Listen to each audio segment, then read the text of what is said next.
ഉപതെരഞ്ഞെടുപ്പിൽ ഐക്യജനാധിപത്യ മുന്നണിക്ക് മികച്ച വിജയം നേടിത്തന്ന സംസ്ഥാനത്തെ എല്ലാ ജനങ്ങളോടും നന്ദിയെന്ന് പ്രതിപക്ഷ നേതാവ് വി.ഡി. സതീശൻ. തെരഞ്ഞെടുപ്പ് വിജയം ഒരു ടീം വർക്കാണെന്നും വിജയം ആ ടീമിന് സമർപ്പിക്കുന്നതായും അദ്ദേഹം വാർത്താസമ്മേളനത്തിൽ. ഷാഫി പറമ്പിൽ നേടിയതിനേക്കാൾ 5 ഇരട്ടി വോട്ടിനാണ് രാഹുൽ മാങ്കൂട്ടത്തിൽ പാലക്കാട് വിജയിച്ചത്. ഭരണവിരുദ്ധ വികാരമുണ്ടെന്ന് CPM ഇനിയെങ്കിലും വിശ്വസിക്കണമെന്ന് വി.ഡി. സതീശൻ പറഞ്ഞു. ഭരണവിരുദ്ധ വികാരം ഇല്ല എന്നാണ് CPM അവകാശപ്പെടുന്നത്. അങ്ങനെ തന്നെ നിങ്ങൾ വിശ്വസിച്ചാൽ മതി. ഞങ്ങൾക്ക് അതാണ് സന്തോഷം. അങ്ങനെ തന്നെ നിങ്ങൾ വിചാരിക്കുക. ഭരണവിരുദ്ധ വികാരം ഇല്ല എന്ന് തന്നെ നിങ്ങൾ വിചാരിക്കുക.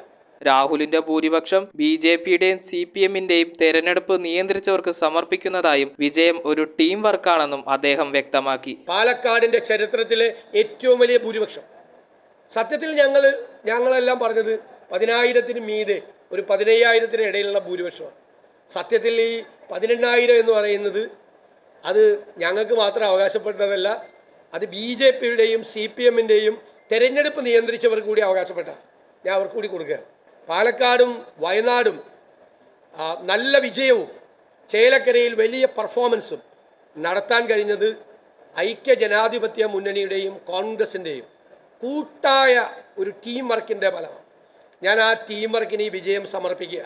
പാലക്കാട് BJPയുടെ വോട്ട് ഗണ്യമായി കുറയ്ക്കാൻ കോൺഗ്രസിന് സാധിച്ചതായും ശ്രീധരൻ നേടിയതിനേക്കാൾ വോട്ട് രാഹുൽ മാങ്കൂട്ടത്തിന് ലഭിച്ചതായും പാലക്കാട് വിജയത്തിൽ ഒരുപാട് ഘടകങ്ങളുണ്ടെന്നും അദ്ദേഹം പ്രതികരിച്ചു. സംഘപരിവാർ പോലും നാണിച്ചു പോകുന്ന വർഗീയ പ്രചരണമാണ് CPM തെരഞ്ഞെടുപ്പിൽ നടത്തിയതെന്നും അദ്ദേഹം പ്രതികരിച്ചു. ചേലക്കരയിൽ 3000 വോട്ടിന്റെ വിജയം പ്രതീക്ഷിച്ചിരുന്നെന്നും എന്നാൽ കഴിഞ്ഞ തവണത്തേക്കാൾ 28,000 വോട്ടിന്റെ ഭൂരിപക്ഷം കുറയ്ക്കാൻ സാധിച്ചെന്നും അദ്ദേഹം പറഞ്ഞു. ചേലക്കരയിൽ 2021 LDFന് കിട്ടിയ 40,000 വോട്ടിൻ്റെ ഭൂരിപക്ഷത്തിൽ നിന്ന് 28,000 വോട്ട് കുറച്ചു കൊണ്ടുവരാൻ ഞങ്ങളുടെ പോരാട്ടത്തിന് കഴിഞ്ഞു. 10,000-ന് മുകളിൽ ലഭിച്ച വോട്ട് പല നാടകങ്ങൾ നടത്തിയ മന്ത്രി MP രാജേഷ് ഉൾപ്പെടെയുള്ളവർക്ക് സമർപ്പിക്കുന്നതായും പ്രതിപക്ഷ നേതാവ് പറഞ്ഞു.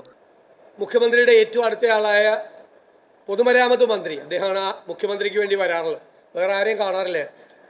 അദ്ദേഹം പറഞ്ഞത് പിണറായി വിജയൻ തിളങ്ങി നിൽക്കുന്നു എന്നാണ്. ഇത്രയും വലിയ തോൽവി ഉണ്ടായിട്ട് എങ്ങനെയാ മുഖ്യമന്ത്രി തിളങ്ങി നിൽക്കുന്നത്? News bureau, Ernakulam.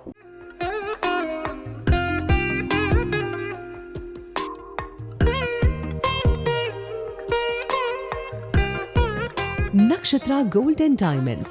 Online delivery available all across India.